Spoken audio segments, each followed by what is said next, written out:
Tá dando para ouvir? Tá certinho? Gente, então, a gente vai dar início agora à nossa primeira mesa do evento, que é a mesa de nome Capitalismo e Tecnologia. Bom, a gente vai ter aí quatro trabalhos. Eu vou apresentando aqui os trabalhos, os novos trabalhos e os autores também, de acordo com a ordem que vai ser realizada. Bom, então o primeiro trabalho é do Edemilson Paraná, chamado Crédito, Produção e Mudança Estrutural, porque os comunistas devem entender de finanças e tecnologia. O Edemilson ele é graduado em Comunicação Social pela Universidade de Brasília, UNB, mestre e doutorando em Sociologia pela UNB também. Atualmente é pesquisador no Instituto de Pesquisa Econômica Aplicada, no projeto Sistema Monetário e Financeiro Internacional. É autor do livro A Finança Digitalizada, Capitalismo Financeiro, Revolução Informacional, que saiu pela editora Insular, 2016, e também é membro do C.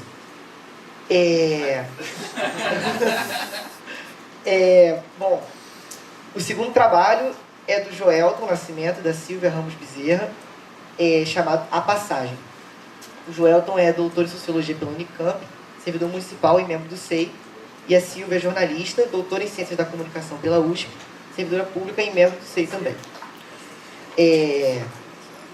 Desculpa, né? Troquei as ordens. O segundo trabalho, na verdade, é o que eu vou falar agora, o que eu acabei de falar é o terceiro.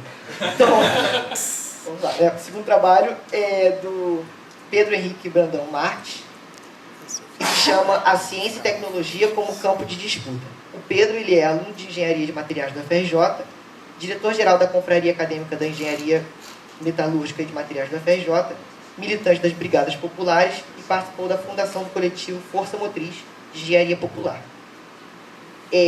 Bom, o último trabalho ele tem 3 autores, a Ana Savitskaya, Rodrigo Gonçalves e a Daniela Mutnik, e vai ser apresentado pelo Alex.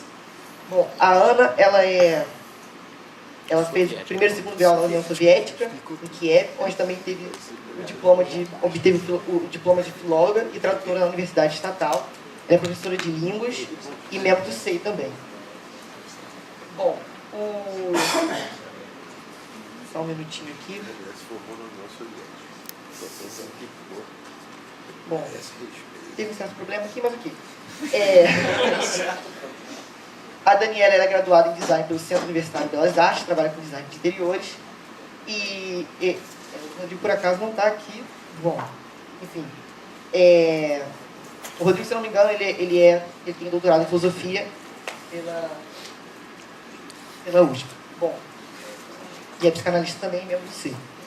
E o Alex, que vai apresentar aqui, é secretário-geral do C. É isso. Vou falar aqui para a galera que vai apresentar.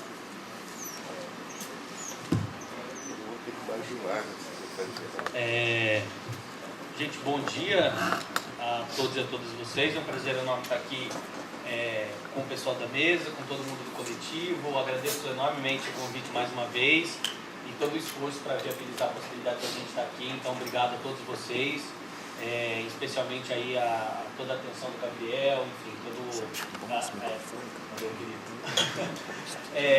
muito obrigado mesmo a todos vocês pela possibilidade de estar aqui e finalmente participar de um colóquio, né, que é algo que eu estou ensaiando há um tempão.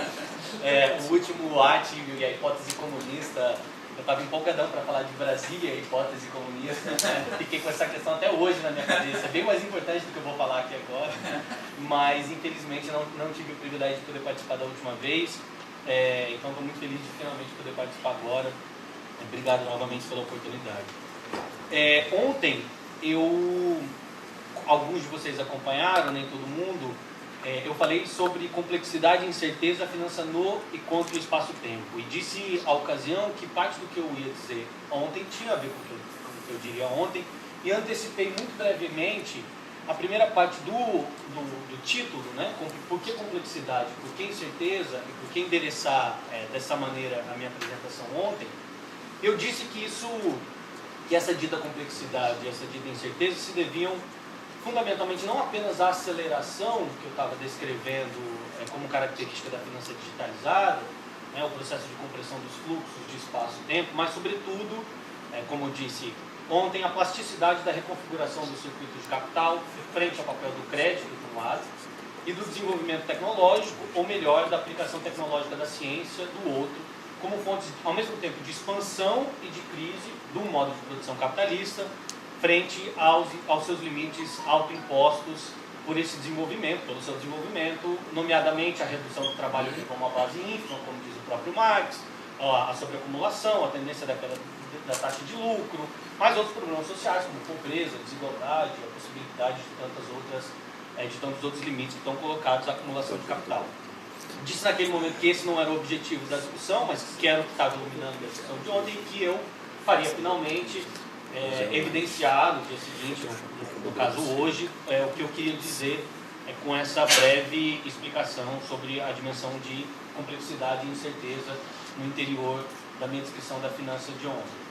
Eis que então a gente chega à maneira de como eu articulei, vou tentar articular isso da maneira mais breve possível, dado o limite de tempo, a intervenção de hoje, né, que eu chamei de crédito, produção e mudança estrutural, porque os comunistas devem entender de finanças e tecnologias. É claro que dá para perceber que eu estou puxando uma sardinha gigantesca para o meu lado, ao defender uma agenda de pesquisa que eu julgo fundamental, mas eu acho que não se trata só de um imperativo investigativo, acadêmico, intelectual. Acho que se trata, claro, como eu vou tentar evidenciar aqui, de uma necessidade política primeiro, né, que eu acho que está, claro, intimamente vinculado ao interesse de todos nós aqui.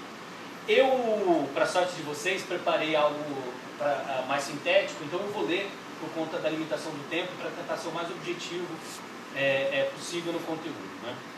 Então eu vou pedir a paciência de vocês para isso. Está muito ruim? Melhor? Assim? Falar mais alto também. Ok. Então vamos lá.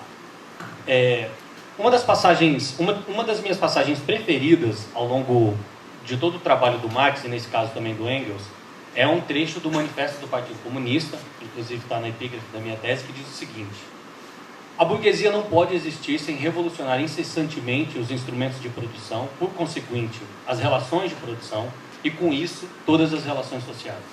Essa subversão contínua da produção, esse abalo constante de todo o sistema social, essa agitação permanente e essa falta de segurança distinguem a época burguesa de todas as épocas precedentes. É uma passagem conhecida, né, do Manifesto, e eu acho que é uma passagem fundamental. O brilhantismo dessa passagem reside no fato de apresentar com especial poder de síntese o elemento fundamental que diferencia o modo de produção capitalista em relação a todos os precedentes, num aspecto não apenas econômico, no sentido restrito da palavra econômica, mas social ou sociológico, como gostariam de dizer alguns. Desse modo, o postulado materialista de que a todo modo de produção econômica corresponde uma determinada forma de reprodução social assume no capitalismo uma especificação ou uma distinção fundamental em Marx. Trata-se novamente de um sistema ancorado na constante revolução de suas próprias bases de sustentação. Eis que isso nos leva, então, a uma forma de compreender a dinâmica deste tal sistema do capital, que combina contraditoriamente forças construtivas de um lado e forças destrutivas, como se sabe, de outro. Forças que se interpelam e se interpõem no tempo e no espaço social. Como dirá Marx, dessa vez no Capital, abre aspas, a produção capitalista procura constantemente superar as barreiras que lhe são imanentes, mas só as supera por meios que lhe antepõem novamente essas barreiras e em escala ainda mais poderosa. Fecha aspas. Assim é que, a partir de uma análise da natureza contraditória do capital, podemos, por fim, enquadrar o capitalismo como uma dinâmica em desequilíbrio, entrecortada por constantes metamorfoses multidimensionais.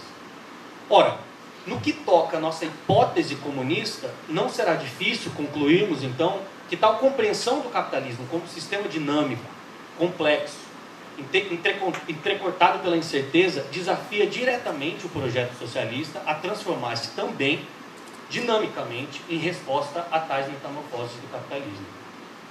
A esse respeito, vale a consideração, conforme recorda o Roman Rozdolsky, em seu célebre Gênese e Estrutura do Capital, de que a dinâmica do modo de produção capitalista e a dinâmica decorrente das lutas sociais abrem a possibilidade para o surgimento de novas instituições que podem se tornar componentes de uma nova sociedade e mecanismos para a sua transformação. É a atenção a essa dinâmica que possibilitará Marx criticar, por exemplo, como a gente sabe, as propostas de socialistas utópicos para a transformação social. Em meio ao desenvolvimento, em meio ao movimento dos embates políticos e sociais, formas de luta e resistência voltadas ao comum, os usos não pretendidos dos artefatos técnicos e das estruturas produtivas, o surgimento de tecnologias organizativas e arranjos institucionais contra-hegemônicos, pressionam o capitalismo à absorção de alguns desses experimentos, como se disse aqui, ou germes do socialismo, como queria o Rosowski. Tal absorção pode levar a importantes mudanças estruturais do capitalismo, como a gente também sabe. Pensemos, por exemplo, na sobredeterminação de fatores que possibilitam a emergência histórica do estado de bem-estar social no pós-guerra. De outro lado, essas incorporações estruturais ou metamorfoses do capitalismo abrem caminhos para novos experimentos comunitarizantes ou germes visíveis do socialismo. Eis então que a sistematização dessa interação nos leva a 3 questões ou tarefas de investigação fundamentais. Número 1, captar os elementos dinâmicos e contraditórios centrais do capitalismo. Número 2, sistematizar as suas metamorfoses sistematizar suas metamorfoses mais importantes em diferentes escalas temporais. E 3, discutir as implicações dessas metamorfoses para a elaboração de alternativas ao capitalismo. Em meio à busca de um ponto de partida para essa agenda, abre aspas, aplicação da ciência à produção, ou ainda, segue em aspas, aplicação tecnológica da ciência, figura certamente entre um dos mais importantes. A aplicação da ciência à produção ou aplicação tecnológica da ciência são expressões utilizadas por Marx em Passagem dos Grundrisse, e uma das características, como a gente sabe, do modo de produção capitalista em sua forma plena. Os impactos dessa aplicação tecnológica da ciência sobre a dinâmica do sistema capitalista são imensos, são muito profundos. Conforme recorda o professor Eduardo da Mota Albuquerque, trata-se de uma aplicação que fornece, de acordo com Marx, uma das condições materiais para a explosão daquela base limitada, que é o uso do tempo de trabalho como unidade de medida das forças colocadas em movimento pelo capital. Claro que há uma longa e extensiva literatura que trata desse assunto, como a gente sabe. O outro ponto fundamental de ancoragem dessa agenda, ao meu ver, está no crédito, ou nos sistemas de crédito, ou nas finanças, como elementos de enorme expansão dos limites impostos à acumulação capitalista, como eu disse anteriormente. Com a condição de que, recordemos novamente, que a produção só supera tais barreiras por meios que lhe antepõem novamente essas barreiras em escala mais poderosa. Se crédito e desenvolvimento tecnológico são fontes de expansão e sobrevida do sistema do capital, ambos estão também, por isso, na base de suas crises. Eis, portanto, um problema fundamental para a transformação social.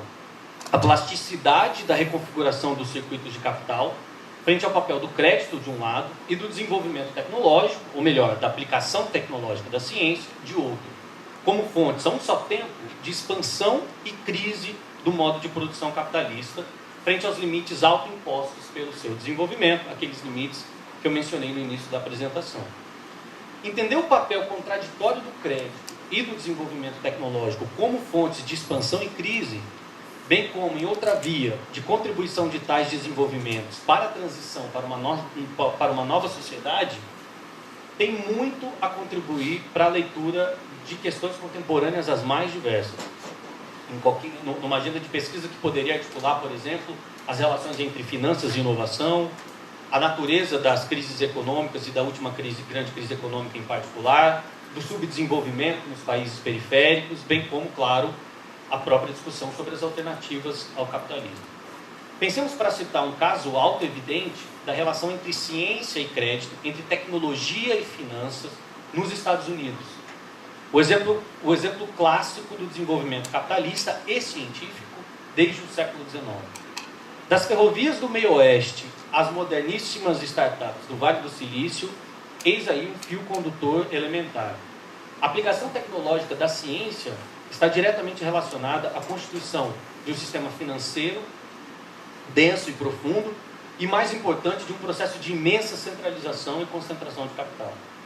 Há aí, nitidamente, uma relação de mútua causa e efeito, uma codeterminação estrutural complexa entre essas duas dimensões, como queria o Marx.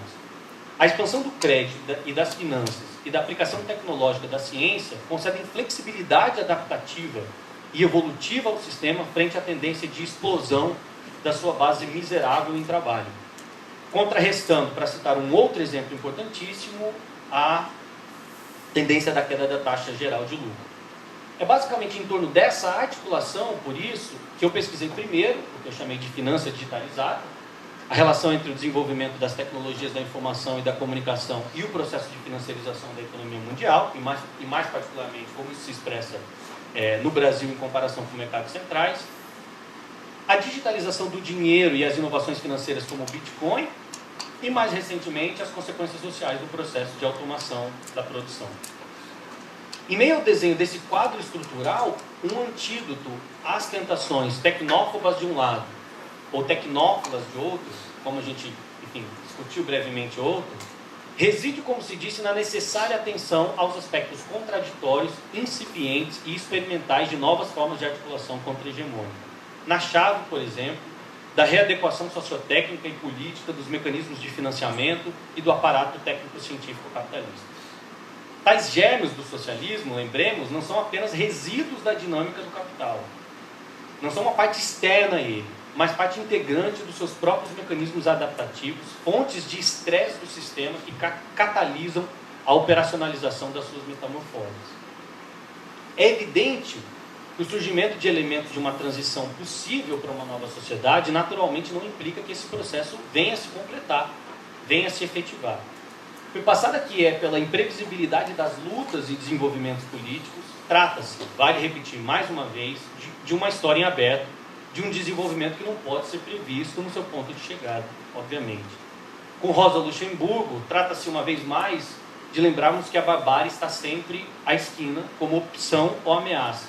A guerra, a destruição, a catástrofe e a tragédia ambiental, evidentemente, despontam como consequências e motores mesmos da dinâmica anteriormente descrita. Tudo somado, após mais de um século de mudanças estruturais, responsáveis por uma persistente superação das barreiras autoimpostas ao sistema do capital, coloca-se uma pergunta sobre a capacidade do capitalismo, em função da expansão do crédito e da singularidade da aplicação da finança à produção, em função da expansão das finanças e do desenvolvimento tecnológico, de prosseguir superando obstáculos e criando, por sua vez, novas barreiras. Eis então, ao meu ver, porque os comunistas devemos seguir estudando e buscando entender as finanças e a tecnologia. Obrigado.